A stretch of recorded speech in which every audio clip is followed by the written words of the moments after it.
A battle that has been brewing between an outspoken labor leader and a transportation company on the brink of disaster could culminate in a strike this month that will have ripple effects across the industry and even the broader economy.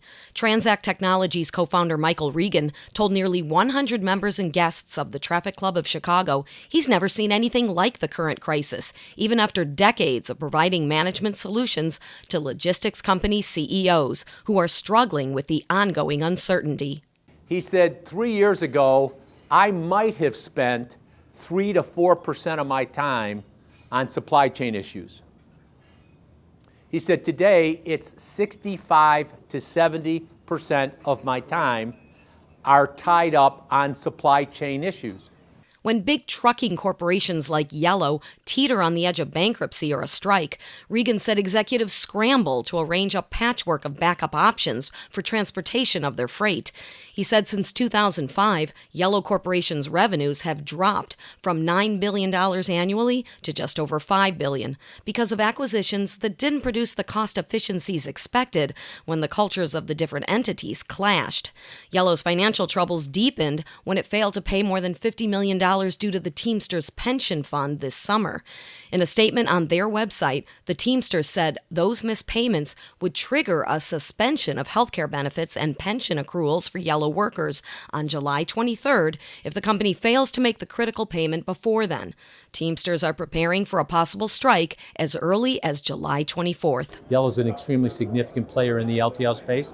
They're the third largest carrier with $5 billion in revenue. And their viability has an impact both on shippers and the American population. Regan said Yellow had a plan to pull out of its financial hole by selling or closing 24 extra locations out of its 300 transportation terminals.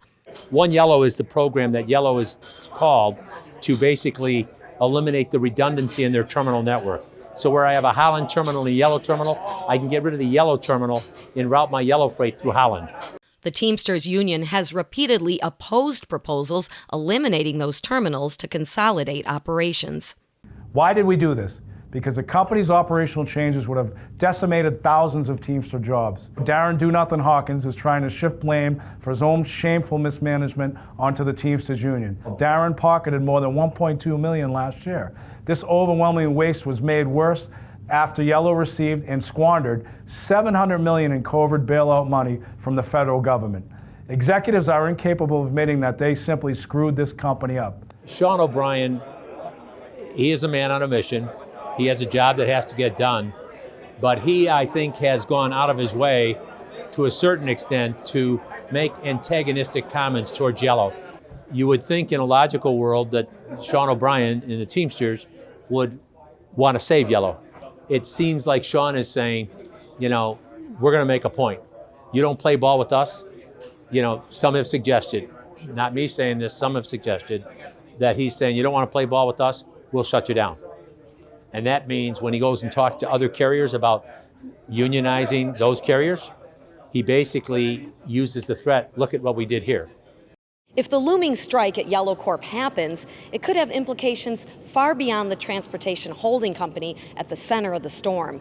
It could mean fewer free shipping options for consumers, or even the unionizing of workers at companies like Federal Express, Amazon, and beyond.